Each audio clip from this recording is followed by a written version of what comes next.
मित्रांनो, जवळपास मागचा हंगाम संपला होता. आपल्या महाराष्ट्रामध्ये जो काही ओला दुष्काळ आहे, इतका पाऊस पडला होता, आपल्या शेतकऱ्याचं मोठ्या प्रमाणात नुकसान झालं होतं. इकडं माझं पण कापूस पीक होतं मित्रांनो, पावसाळ्यामध्ये दाखवा तिकडं. तर पूर्णपणे पावसामध्ये त्याचे पाते गळून गेले. काय झालं, त्याचं उत्पादनच यावर्षी कापसाचं सुद्धा म्हणावं तसं निघलं नाही.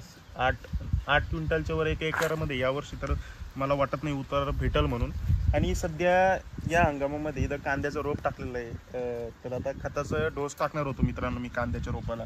आणि बाजारामधून मी 15-15 तर इथं पाहू शकता 15-15 या खताची जी बॅग आहे तर ती कांद्याच्या रोपासाठी आणायला गेलो होतो.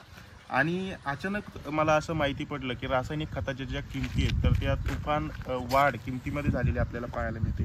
नेमकं खताच्या किमती किती वाढल्या आहेत मित्रांनो, मी किमतीवरती तर कधी व्हिडिओ आतापर्यंत बनवला असं तुम्ही चॅनलवरती तुम्हाला कधीच दिसणार नाही. परंतु माझं मन अतिशय संतापलेलं होतं मित्रांनो, कारण खताच्या ज्या किमती आहेत तर त्या अतिशय जास्तीत जास्त उच्चांक गाठलेला आपल्याला सध्याच्या काळात पाहायला मिळत आहे. सगळ्याच खताच्या किमती माझ्यापर्यंत अजून तर पोहोचलेल्या नाही. परंतु मी ही जी 15-15 आहे मित्रांनो, या खताची बॅग अगोदर बऱ्यापैकी 15-15ची किंमत आपल्याला 1450 रुपयाच्या आसपास पाहायला मिळत होती 50 किलोची बॅगची.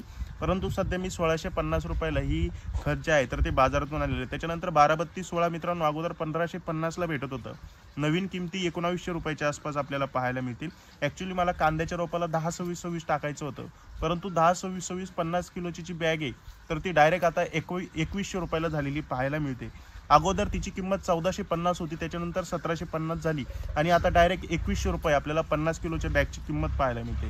24-24 या खताची जर बॅगचा जर विचार केला तर अगोदर 1600 रुपयाला होता मित्रांनो, आता 1900 रुपयाला आपल्याला नवीन खताची जी बॅग आहे तर ती खरेदी करावी लागणार आहे. 20-20-013 या खताच्या किमतीचा जर विचार केला तर अगोदर 1300 रुपयाला होती, आता 1500 रुपयाला आपल्याला 20-20-013ची किंमत पाहायला मिळणार आहे. DAPचा अजूनही जो काही नवीन रेट आहे तर तो मला भेटला नाही बाजारामधून, कारण जो नवीन रॅक आहे तर तो अजून शेतकऱ्यांपर्यंत पोहोचलेला नाही. परंतु तुम्हाला जर DAPची नवीन बॅगची किंमत माहिती असेल तर ती कमेंट करायला विसरू नका. इतर जे शेतकरी मित्र आहेत तर त्या शेतकऱ्यांचा जास्तीत जास्त फायदा होईल. मित्रांनो, एकंदरीत जे सरकार आहे आता हे तर याच्यामध्ये सेंट्रल म्हणजे स्टेट गव्हर्नमेंटचा काही रोल नसतो ज्या खताच्या किमती वगैरे असतात. तर जे काही आपलं भारताचं सरकार आहे तर ते भारताचं सरकारच हे जे काही खताच्या किमती वगैरे असतात तर मला वाटतं त्याच्यामध्ये त्यांचा हस्तक्षेप असतो. तुम्हाला ह्या किमती गेल्या 2-3 वर्षापासून किती वाढल्यात आणि एकंदरीत आपल्या पिकाच्या मालाचा बाजारभावाचा जर विचार केला तर तो उलट कमी होत चालला आहे मित्रांनो. लॉकडाऊन उघडल्यानंतर 10-11 हजार रुपये प्रति क्विंटलच्या आसपास कापसाचा बाजारभाव गेला होता. परंतु सध्या मी 10-12 क्विंटल कापूस विकला आहे तर सध्या 67,700 रुपये प्रति क्विंटलच्या आसपास मला बाजारभाव भेटला. कापूस असाच आहे तसाच आहे, पावसात भिजलेलाच होता, काळाच पडलेला आहे. एवढे मोठे कारणे असतात मित्रांनो. आणि 7,000 रुपये प्रति क्विंटलच्या वर तर कापसाला या बाजारभाव मला तरी वाटत नाही यंदा तर भेटल म्हणून.